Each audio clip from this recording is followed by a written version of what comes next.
Bonjour à toutes et à tous. Coup de tonnerre à Kinshasa. La haute cour militaire a rendu un verdict historique contre l'ancien président Joseph Kabila. Je vous explique. Ce mardi 30 septembre 2025, la haute cour militaire a condamné Joseph Kabila à la peine de mort pour crime de guerre, trahison et soutien à la coalition de l'AFC 123.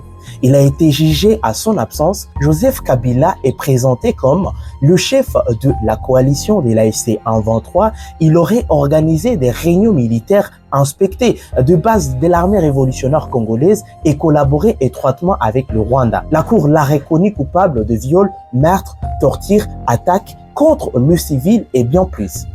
Faisant application de l'article 7 du Code pénal militaire, elle prononce une seule peine, c'est-à-dire la plus forte, soit la peine de mort.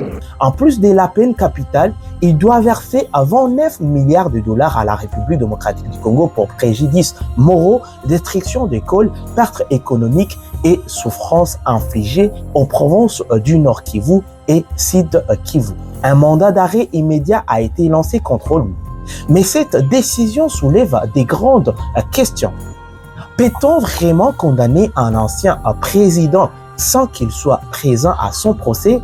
S'agit-il de justice ou des règlements de comptes politiques?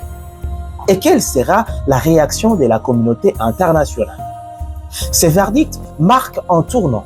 L'histoire jugera si c'est un pas vers la vérité ou un précédent dangereux. Du côté du coordonnateur adjoint de l'AFC 123, M. Bertrand Bissimois, a réagi sur son compte X.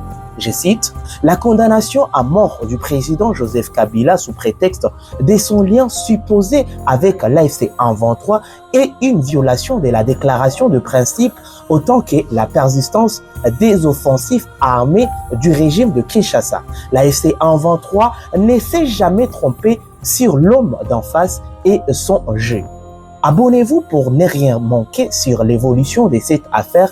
Merci de nous avoir suivis et à très bientôt.